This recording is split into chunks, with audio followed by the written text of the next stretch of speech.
More monsters. Better monsters. Better? Well, that's a matter of opinion, but certainly more. Hey everybody, Matt Colville here, and if you don't care about Flea Mortals, the new MCDM monster book that we are all working on, then you can skip this video.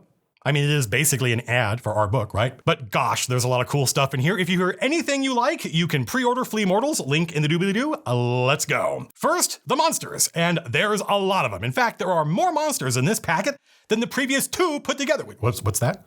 Stand by, I'm receiving a message from Control. There are 39 stat blocks in the first two packets, yes. And there are, stand by, collating. Ladies and gentlemen, I'm receiving a live report. There are 38 stat blocks in this packet. Okay, well, that's no problem. Obviously, I'm not going to edit the script. I am the boss. I'll just add two monsters, and then everything I said will be accurate. Let's have, how about the beach ball alien from Darkstar? Super easy, just a big inflatable ball with claws. And the Sarlacc from Return of the Jedi. Oh, hey Lars.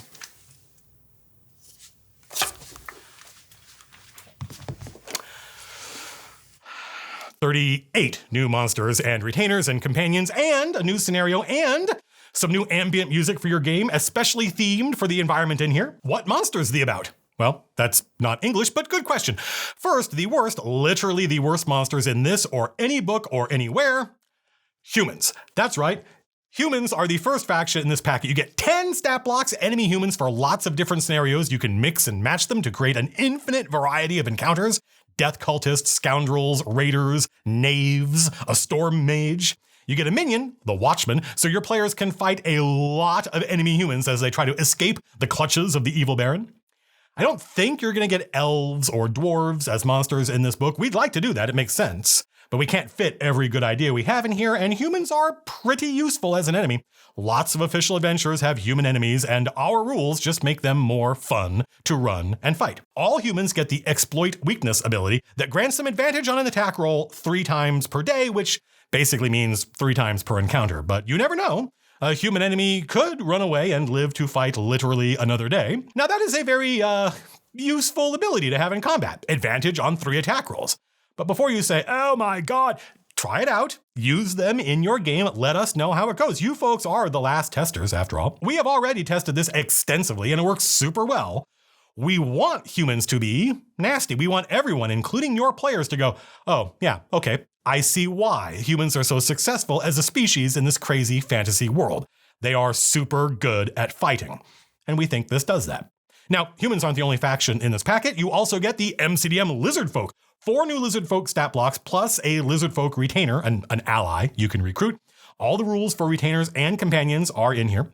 All Lizard Folk are amphibious, nothing special there, but you may also notice they all have this cool reaction they can do, Reptilian Escape, which lets them automatically succeed at a strength or dex save once per day, but they have to shed their tail to do it, which is, a pretty lizardy thing to do.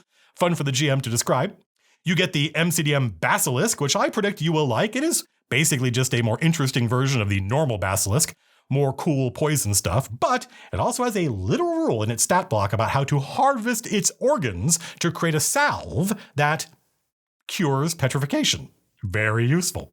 We think a lot about this stuff. Why does a basilisk turn things to stone? Well, we imagine because that's how it feeds. First, it turns you to stone. Great defense mechanism, and now you're basically a big frozen steak, and anytime it's hungry, it can start gnawing on your statue, and its glands secrete this goo that turns the stone back into tasty flesh. So anyone can try to get that gland out and do the same thing to any friends they have who happen to be feeling extremely petrified. You also get a third faction, the Giants. Holy crap. You get 4 kinds of giants in here, fire, frost, hill, and stone, each with a couple of stat blocks, and we started from first principles. What are giants about? If we threw out all the legacy stuff from the 70s and started today, what might giants in this game look like? Well, our giants are a little more explicitly elemental, magical. Fire giants, for instance, are a sort of flesh magma hybrid. Their skin is super tough, high natural armor, and their natural attacks do extra fire damage. They're basically a silico-organic hybrid, especially adapted to live amongst volcanic calderas. Once we came up with that idea, we thought, would they even need weapons? I mean, would a fire giant civilization like this ever think to invent swords when just punching someone does 3d6 plus 2d6 fire damage plus it knocks you down? Now, maybe you think, yes. Okay, cool. And maybe future MCDM fire giants will have weapons and armor. But for this book, the idea that they are already nastier than any weapon was what excited us. Our frost giants, 2 different kinds, both have oncoming storm, where everywhere they go, they generate this little maelstrom of snow and ice that makes concentrating on spells or powers harder. Again, they're not made of ice or anything, they just have this natural magical relationship with their native terrain. It's a big part of our design process across the board. What if creatures who were native to a world with magic could just naturally have these extraordinary abilities? You got your MCDM Hill Giant, which I predict you will like. They are not as brain as their cousins, and so they are all easily distracted. Basically, if a Hill Giant goes to attack someone, you can use your reaction to distract the giant and trick them into attacking you instead. Why would you want to do that? Well, desperate times call for desperate measures, and this kind of ability lets the players feel more heroic. Sacrifice some of your hit points to save a friend. Classic. We should have more stuff like this. Why not? Our stone giants come in different flavors depending on the stone they grew up around. Granite, marble, obsidian, and they each have different abilities as a result, but they all have stone flesh, which, this is more of that hybrid flesh and stone thing. The obsidian giant, for instance, is only AC 16, but, well, just don't roll a 1 when you attack one with a sword or whatever. You'll see. No spoilers. So yeah, that was humans and lizard people and giant people, all pretty straightforward, a little magical, but nothing too weird. So now it's time for something that is too weird. The Old Ones. Yes, the Old Ones. This is the MCDM version of the classic aquatic Cthulhu enemies, awesome, malevolent bad guys, very popular as the ultimate villain of many adventures. Ours are formally called the Olothek, but only by other people. Their own name for themselves is just a series of geometric patterns expressed telepathically. These slimy, evil Lovecraft monsters have an attack called Devolving Tentacle, which does pretty much what you'd expect. I hope you weren't too attached to your genome, because it's about to get real funky. Also, they have a psionic power called Piscine Transformation, which, if you ever wondered where fish dudes in the game come from, well, just read what this does. We've got the MCDM Troll in here, which is not the most exciting monster in this packet, but a big part of this design is making sure that if it's a monster that you only use once in a while, and it's not usually the star of the show, then let's make sure it is fun, but we don't want to go overboard. Our monsters aren't complex just for the sake of being complex. It's always to a purpose. Trolls regenerate. Reducing a troll to 0 hit points doesn't kill them automatically. But if they end their turn with 0 hit points, then yeah, they die. But this means the troll always has a chance before it dies to use its bite, which is a chance to regenerate. And they get a cool charge action that reinforces the idea of them being big and strong and knocking people around. Finally, we get 4 monsters for the graveyard environment, including a slightly revised version of the corpse collector, now called the Bone Hoarder. I don't want to spoil everything in this packet, so check out the new graveyard monsters. The idea here is you already have an adventure where the players need to visit a graveyard or a mausoleum or a tomb or something, and you just want something new to spice it up.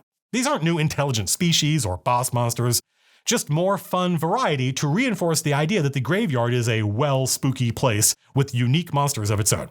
And if you want the graveyard to be more spooky, we asked our friend and YouTube neighbor State Azure to throw the proper ingredients into his cauldron and cook up some spooky graveyard ambient music. People really seem to like the last ambient track, so we figured, let's do another one. I don't know if we'll do one of these for every packet, but we might. We'll see. But let's imagine you're not running right this second. Maybe you got burned out or you're between campaigns, but you really want to try these monsters out. Well, we have a new scenario for you, totally self-contained. We provide the monsters, the map, and the rules, so you can have fun with these monsters tonight. This one's called Fi-Fa-Fo-Fum. Each player controls an MCDM giant who smashes up a village of human bandits run by the GM. Your giant is in a friendly competition with the other giants to see who can cause the most destruction, scoring points for stomping down buildings, throwing trees, befouling the lake, and gobbling up orchards. As you destroy buildings, you find useful items you can use to help you smash more stuff, like an explosive keg, a powerful hammer, and a kitty cat. Meanwhile, the GM spawns human minions that attack the giants in droves and controls a storm mage who blasts the players with lightning. Well, probably not the players, probably the giants, but yeah, maybe. It's up to you what you do at your own table. It's none of my business. So the giants need to work together to fight the humans, but they're also competing to see who can destroy the human village fastest. You know, giant stuff. This is not a competitive scenario like Against the Horde with a score and leaderboards. We may do another scenario like that, but we had a cool idea for this one, and we didn't want them all to feel the same. We just wanted to give you a reason to use these monsters tonight and just have fun with them. Learn what they can do in a non-critical environment. There are no stakes, you're not running your normal PCs in a campaign, it's just fun. Like a little board game using the MCDM rules. Also, did I mention we're sending MCDM t-shirts to the top 5 teams from the last scenario? We're sending t-shirts to everyone at the top of the leaderboard from the last scenario. Congratulations, folks. We hope you had fun fighting our orcs. That's it, folks. That's Packet 2. I am absolutely sure that if you run 5e, there is a bunch of stuff in here you would like. James and I meet every week to go over all the monsters in development, and there is a ton of amazing stuff coming up. We cannot wait to show it to you. See you in Packet 3.